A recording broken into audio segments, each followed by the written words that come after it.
How do there, guys, and welcome back to Edgar TV, where today what we're going to do is I'm just going to pull up the World Championship draw. We're just going to have a quick skim through it section by section to have a look at how the draws panned out and who we could see as potential outsiders to come through the pack, have a big run at this year's World Championship.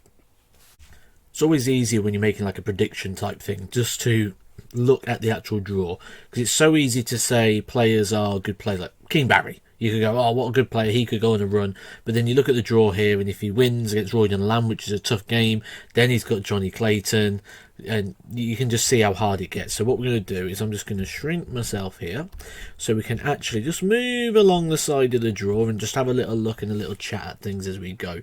So on this side of it here, I think Gerwyn Price takes this one. I think that's, you know, if you look at what's in there, Stephen Bunting's obviously playing really well at the minute, but Ross Smith and Jeff Smith are sat there waiting. Ross Smith hasn't had the best of form at the World Championship, doesn't have much luck here, so to speak, so Jeff Smith could cause a bit of a shock there in that one. As we come down to this bottom section, I think this is just made for Jonny Clayton. Obviously you've got Michael Smith in there, who is capable of doing bits, but I think Jonny Clayton, Gerwyn Price are going to be dominating that quarter. I think that's all about them. This one I think is very open as a quarter. Obviously James Wade got a good chance to come through, but I think Joe Cullen could be taking this quarter here. Joe Cullen, if you look at the players around there, Simon Whitlock hasn't had the best of years. He beat Ted Evans 6-0 recently on the European Championships as well. If we look at the other players in there, Martin Clairmaker in the top half, there's not really anyone coming through as a danger as those unranked players. And then on the top, obviously, we've got James Wade in there as well. I think Joe Cullen's made the list. Joe Cullen, you're on the list. However, in this bottom part here, we've also got another player on the list. Again, if we look at the first round games, I don't think there's much in there to be causing too much trouble. Ryan Joyce, obviously playing really well at the moment.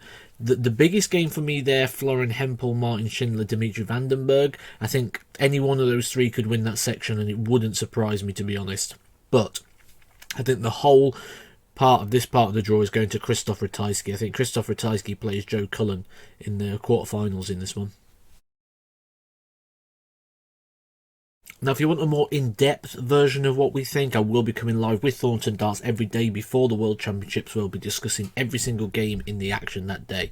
However, let's go back over to here. Now, this half of the draw, I think, is the hardest part of the draw. This half is much harder than the previous half we just looked at, in my opinion. Now, just look at the seeded games here. Peter Wright, Damon Heta, Ryan Searle, Danny Nopper. That's if they get through those first games. But to get through those first games, if we look on the side here, we've got some very established, experienced players they've got to come through here. I do think the seeds are looking like they will. I think all four seeds come through this section. But, you know, a lot of people saying Ryan Searle is an outsider for the World Championships, and absolutely the way he's playing. But you look at the section he's got as well. Danny Noppert, who he's never managed to beat yet. Damon Heta and Peter Wright in that section as well. So very, very tough section there. No more than this one. Look at this. Jose de Souza, Suljovic, Nathan Aspinall, Brendan Dolan. But if we look again into those non-seeded rounds, we've got some very established players. We've got a legend in there in Paul Lim. Callan Ridds, two-time Pro Tour winner this year, and also going into the top 32 himself at the end of this event. Quarterfinal at the World Match Play. I can see Callan Ridds getting through that comfortably. And then Callan versus Brendan is two of the form men at the moment. Could see a seed go there. Tough little section there. Is there an outsider in there? Obviously, Alan Suter's been playing really well. He could come through that against Diego. And then we don't know what to expect from Mensah. And I don't think Mensah knows what to expect. So maybe Alan Suter could get to at least the last 32. Maybe have a tie with Jose de Souza. Callan Ridds, good outsider. He's going to have to come through Brendan and then Nathan. I'm going to put Alan Suter on the list. Alan Suter, you just made the list. Next one down, this one, again, look at the seeds. Michael Van Gerwen, Chris Dobie, Dave Chisnell, Luke Humphries. Everyone who watches this channel knows I'm a big fan of Luke Humphries. I think he's a future world champion. Is it this time? I think he gets through Roby John Rodriguez and Nick Kenny. I think he goes past Dave Chisnell. I think it's Luke Humphries versus Michael Van Gerwen in the last 16, and that'll be the test to see if Luke can go deep in this event. Well, deeper, because last 16 is very deep. Luke Humphries will put him on the list because I think it comes down to beating Van Gerwen. This section, Gary Anderson will play Adrian Lewis or Matt Campbell. Matt Campbell, the winner of the European Challenge Tour. Played well here last year. Adrian Lewis has got a tough task there, and if he wins it, he's got Gary Anderson. Very interesting section. Like with the Florian Hempel, Dimitri Vandenberg, right, Schindler side, that's this side where we've got that tough game. Scott Mitchell, former BDO world champion, and Ian White. Again, you look at how things have been going, you can see Scott Mitchell getting past Ian White there, setting up a big tie in the next round. Look at this one, Rob Cross, Raymond van Barneveld, a potential second round clash there. Rob Cross obviously playing well. Barneveld, a 5-time world champion, could be anything that.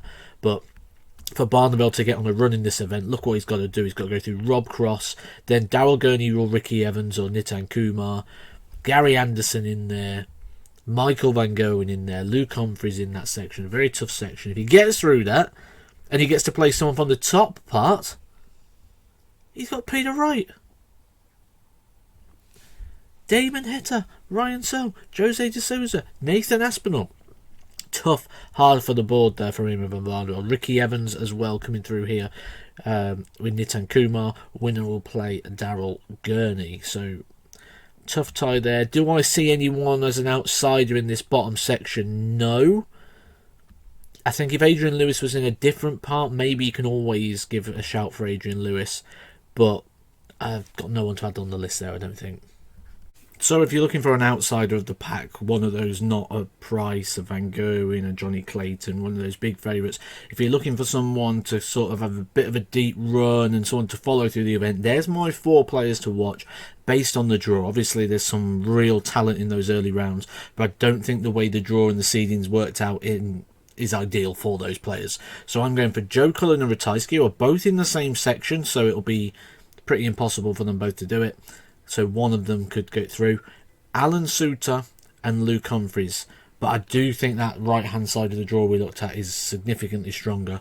But Suter and Humphries could be players to keep an eye on to make a bit of a deep run.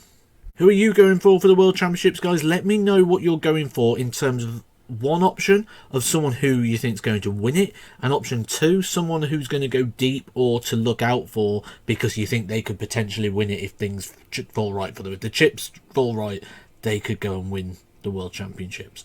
So let me know both of those, 1 and 2. In regards to the World Championships, I will be coming on live every single day and discussing the World Championships with Thornton Darts, just that day's action.